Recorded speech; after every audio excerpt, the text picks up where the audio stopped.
my kinds. David Copperfield by Charles Dickens, Chapter 50. Mr. Peggotty's Dream Comes True.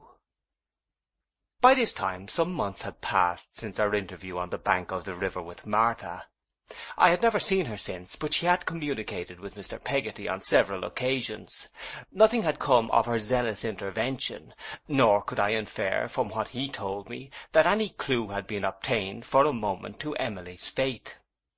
I confess that I began to despair of her recovery, and gradually to sink deeper and deeper into the belief that she was dead. His conviction remained unchanged. So far as I know, and I believe his honest heart was transparent to me, he never wavered again in his solemn certainty of finding her. His patience never tired, and although I trembled for the agony it might one day be to him to have his strong assurance shivered at a blow, there was something so religious in it, so affectingly expressive of its anchor being in the purest depths of his fine nature, that the respect and honour in which I held him were exalted every day. His was not a lazy trustfulness that hoped and did no more. He had been a man of sturdy action all his life, and he knew that in all things wherein he wanted help he must do his own part faithfully, and help himself. I have known him set out in the night, on a misgiving that the light must not be by some accident in the window of the old boat, and walk to Yarmouth.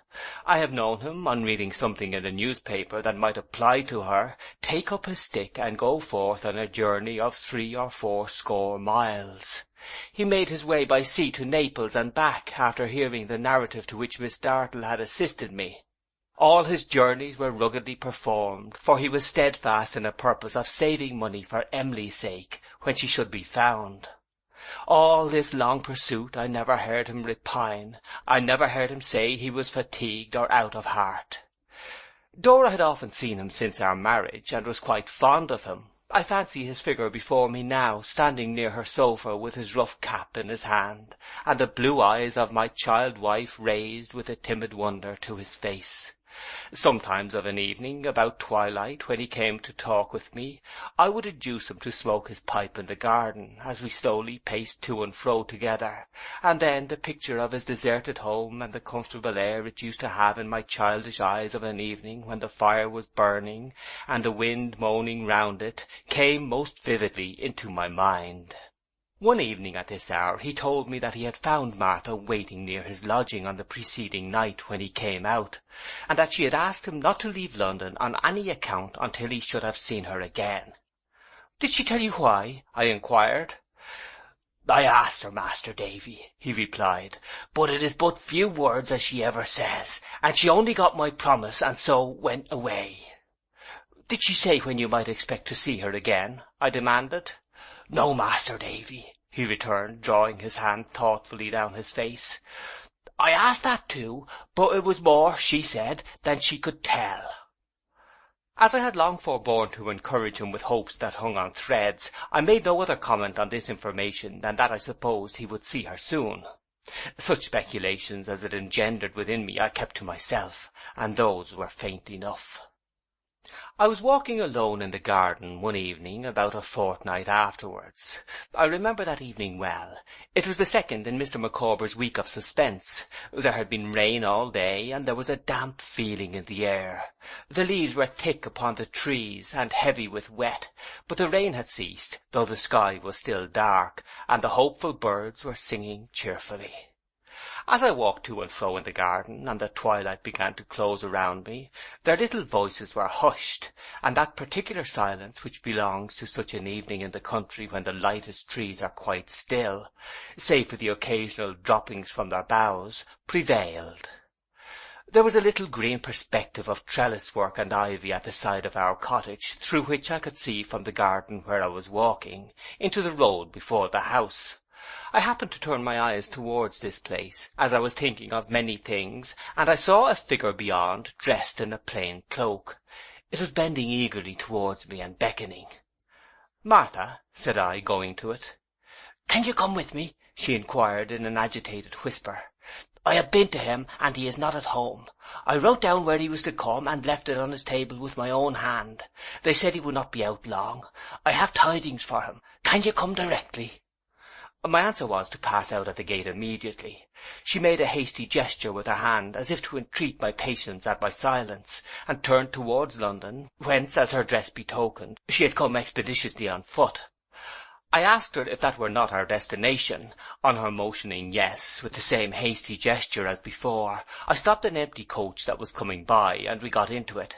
When I asked her where the coachman was to drive, she answered, "Anywhere near Golden Square, and quick," then shrunk into a corner with one trembling hand before her face, and the other making the former gesture, as if she could not bear a voice. Now much disturbed and dazzled with conflicting dreams of hope and dread, I looked at her for some explanation, but seeing how strongly she desired to remain quiet, and feeling that it was my own natural inclination too at such a time, I did not attempt to break the silence. We proceeded without a word being spoken. Sometimes she glanced out of the window, as though she thought we were going too slowly, though indeed we were going fast, but otherwise remained exactly as at first. We alighted at one of the entrances to the square she had mentioned, where I directed the coach to wait, not knowing but that we might have some occasion for it. She laid her hand on my arm and hurried me on to one of the sombre streets, of which there were several in that part, where the houses were once fair dwellings in the occupation of single families, but have and had long degenerated into poor lodgings let off in rooms. Entering at the open door of one of these, and releasing my arm, she beckoned me to follow her up the common staircase, which was like a tributary channel to the street. The house swarmed with inmates. As we went up, doors of rooms were opened and people's heads put out, and we passed other people on the stairs who were coming down. In glancing up from the outside before we entered, I had seen women and children lolling at the windows over flower-pots, and we seemed to have attracted their curiosity, for these were principally the observers who looked out of their doors. It was a broad panelled staircase with massive balustrades of some dark wood, cornices above the doors ornamented with carved fruit and flowers, and broad seats in the windows. But all these tokens of past grandeur were miserably decayed and dirty. Rot, damp, and age had weakened the flooring, which in many places was unsound and even unsafe. Some attempts had been made, I noticed, to infuse new blood into this dwindling frame by repairing the costly old woodwork here and there with common deal, but it was like the marriage of a reduced old noble to a plebeian pauper, and each party to the ill-assorted union shrunk away from the other. Several of the back windows on the staircase had been darkened or wholly blocked up. In those that remained there was scarcely any glass, and through the crumbling frames, by which the bad air seemed always to come in and never to go out, I saw through other glassless windows into other houses in a similar condition, and looked giddily down into a wretched yard which was the common dust-heap of the mansion. We proceeded to the top story of the house. 2 or 3 times, by the way, I thought I observed in the indistinct light the skirts of a female figure going up before us. As we turned to ascend the last flight of stairs between us and the roof, we caught a full view of this figure pausing for a moment at a door. Then it turned the handle and went in. "What's this?" said Martha in a whisper. "She has gone into my room, and I don't know her." I knew her. I had recognized her with amazement for Miss Dartle. I said something to the effect that it was a lady whom I had seen before, in a few words, to my conductress, and had scarcely done so when we heard her voice in the room, though not from where we stood, what she was saying. Martha, with an astonished look, repeated her former action, and softly led me up the stairs, and then, by a little back door which seemed to have no lock, and which she pushed open with a touch, into a small empty garret with a low sloping roof, little better than a cupboard. Between this and the room she had called hers, there was a small door of communication standing partly open. Here we stopped, breathless with our ascent, and she placed her hand lightly on my lips. I could only see, of the room beyond, that it was pretty large, that there was a bed in it, and that there were some common pictures of ships upon the walls.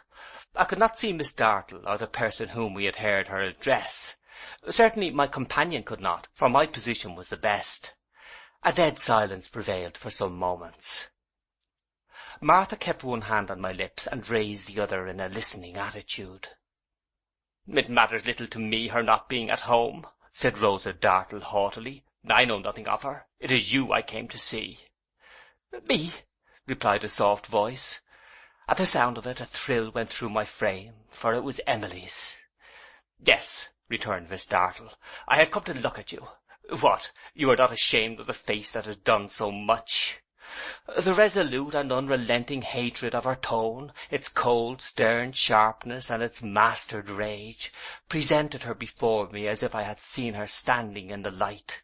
I saw the flashing black eyes and the passion-wasted figure. I saw the scar, with its white track cutting through her lips, quivering and throbbing as she spoke. "I have come to see," she said, "James Steerforth's Fancy, the girl who ran away with him, and is the town talk of the commonest people in her native place, the bold, flaunting, practised companion of persons like James Steerforth.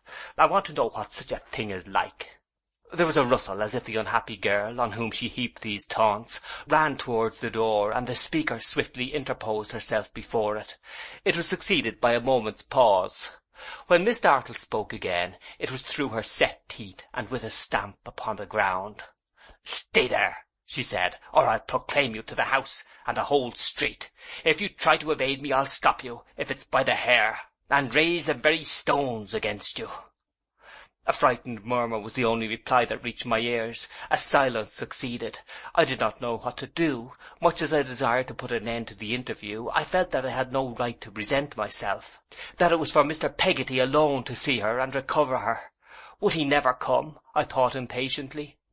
"So," said Rosa Dartle, with a contemptuous laugh, "I see her at last. Why, he was a poor creature to be taken by that delicate mock modesty and that hanging head." "Oh, for heaven's sake, spare me!" exclaimed Emily. "Whoever you are, you know my pitiable story, and for heaven's sake spare me, if you would be spared yourself." "If I would be spared," returned the other fiercely, "what is there in common between us, do you think?" "Nothing but our sex," said Emily, with a burst of tears. "And that," said Rosa Dartle, "is so strong a claim, preferred by one so infamous, that if I had any feeling in my breast but scorn and abhorrence of you, it would freeze it up. Our sex! You are an honour to our sex." "I have deserved this," said Emily, "but it's dreadful. Dear, dear lady, think what I have suffered, and how I am fallen. Oh, Martha, come back! Oh, home, home!" Miss Dartle placed herself in a chair within view of the door, and looked downward, as if Emily were crouching on the floor before her. Being now between me and the light, I could see her curled lip and her cruel eyes intently fixed on one place, with a greedy triumph. "Listen to what I say," she said, "and reserve your false arts for your dupes. Do you hope to move me by your tears? No more than you could charm me by your smiles, you purchased slave." "Oh, have some mercy on me!" cried Emily. "Show me some compassion, or I shall die mad." "It will be no great penance," said Rosa Dartle, "for your crimes. Do you know what you have done? Do you ever think of the home you have laid waste?" "Oh, is there ever night or day when I don't think of it?" cried Emily, and now I could just see her, on her knees, with her head thrown back, her pale face looking upward, her hands wildly clasped and held out, and her hair streaming about her. "Has there ever been a single minute, waking or sleeping, when it hasn't been before me, just as it used to be in the lost days when I turned my back upon it for ever and for ever? Oh, home, home! My dear, dear uncle, if you could ever have known the agony your love would cause me when I fell away from good, you never would have shown it to me so constant, much as you felt it. But you would have been angry with me, at least once in my life, that I might have had some comfort. I have none, no comfort upon earth, for all of them were always fond of me." She dropped on her face before the imperious figure in the chair, with an imploring effort to clasp the skirt of her dress. Rosa Dartle sat looking down upon her, as inflexible as a figure of brass. Her lips were tightly compressed, as if she knew that she must keep a strong constraint upon herself. I write what I sincerely believe, or she would be tempted to strike the beautiful form with her foot.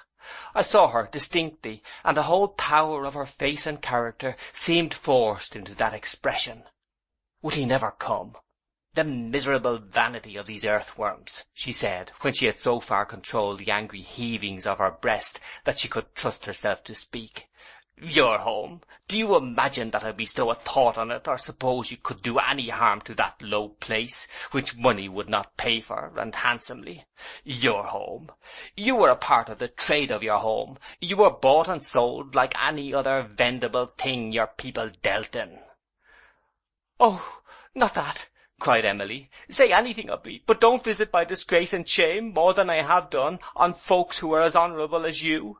Have some respect for them, as you are a lady, if you have no mercy for me."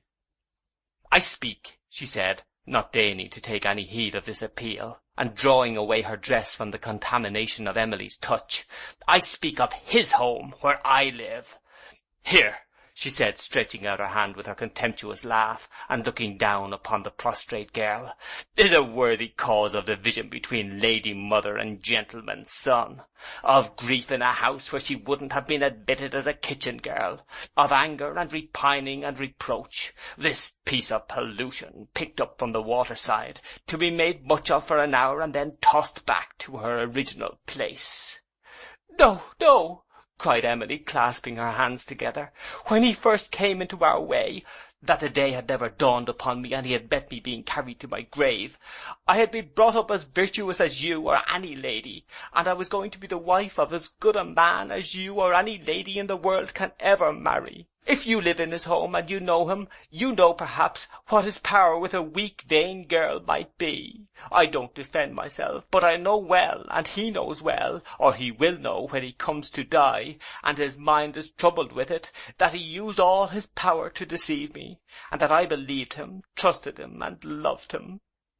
Rosa Dartle sprang from her seat, recoiled, and in recoiling struck at her, with a face of such malignity, so darkened and disfigured by passion, that I had almost thrown myself between them. The blow, which had no aim, fell upon the air, and she now stood panting, looking at her with the utmost detestation that she was capable of expressing, and trembling from head to foot with rage and scorn. I thought I had never seen such a sight, and never could see such another. "You love him! You!" she cried, with her clenched hand quivering as if she only wanted a weapon to stab the object of her wrath. Emily had shrunk out of my view. There was no reply. "And tell that to me," she added, "with your shameful lips. Why don't they whip these creatures? If I could order it to be done, I would have this girl whipped to death." And so she would, I have no doubt. I would not have trusted her with a rack itself while that furious look lasted. She slowly, very slowly, broke into a laugh, and pointed at Emily with her hand, as if she were a sight of shame for gods and men. "She love," she said, "that carrion! And he ever cared for her, she'd tell me. Ha, ha, the liars that these traders are!" Her mockery was worse than her undisguised rage. Of the two, I would have much preferred to be the object of the latter, but when she suffered it to break loose, it was only for a moment. She had chained it up again, and however it might tear her within, she subdued it to herself. "I came here, you pure fountain of love," she said, "to see, as I began by telling you, what such a thing as you was like. I was curious, I am satisfied. Also to tell you that you had best seek that home of yours with all speed, and hide your head among those excellent people who are expecting you, and whom your money will console. When it's all gone, you can believe and trust and love again, you know. I thought you a broken toy that had lasted its time, a worthless spangle that was tarnished and thrown away. But finding you true gold, a very lady and ill-used innocent, with a fresh heart full of love and trustfulness, which you look like, that is quite consistent with your story, I have something more to say. Attend to it, for what I say I'll do. Do you hear me, you fairy spirit? What I say I mean to do." Her rage got the better of her again for a moment, but it passed over her face like a spasm, and left her smiling. "Hide yourself," she pursued, "if not at home, somewhere. Let it be somewhere beyond reach, in some obscure life, or, better still, in some obscure death. I wonder if your loving heart will not break. You have found no way of helping it to be still. I have heard of such means sometimes. I believe they may be easily found." A low crying on the part of Emily interrupted her here. She stopped and listened to it as if it were music. I am of a strange nature, perhaps, Rosa Dartle went on, but I can't breathe freely in the air you breathe. I find it sickly. Therefore, I will have it cleared. I will have it purified of you. If you live here tomorrow, I'll have your story and your character proclaimed on the common stair. There are decent women in the house, I am told, and it is a pity such a light as you should be among them and concealed. If living here you seek any refuge in this town in any character but your true one, which you are welcome to bear without molestation from me, the same service shall be done you if I hear of your retreat. Being assisted by a gentleman who not long ago aspired to the favour of your hand, I am sanguine as to that.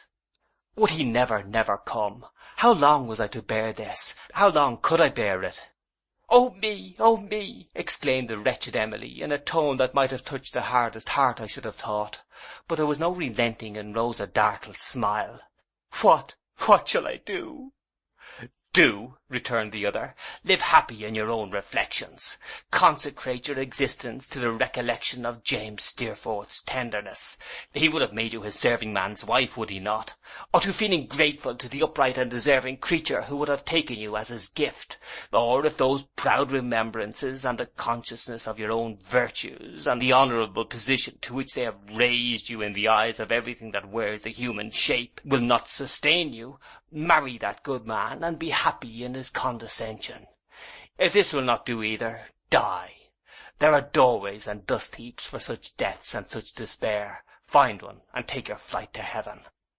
I heard a distant foot upon the stairs. I knew it, I was certain. It was his, thank God.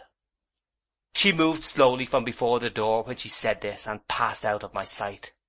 "But mark," she added, slowly and sternly opening the other door to go away, "I am resolved, for reasons that I have and hatreds that I entertain, to cast you out, unless you withdraw from my reach altogether, or drop your pretty mask.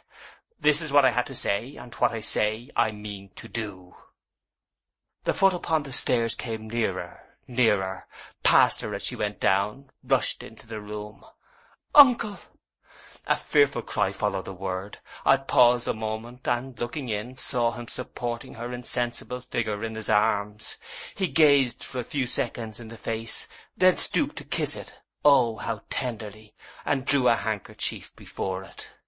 "Master Davy," he said in a low, tremulous voice, when it was covered, "I thank my heavenly Father as my dreams come true.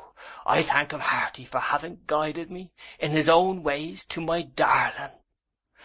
With those words he took her up in his arms, and, with the veiled face lying on his bosom, and addressed towards his own, carried her, motionless and unconscious, down the stairs. End of chapter 50.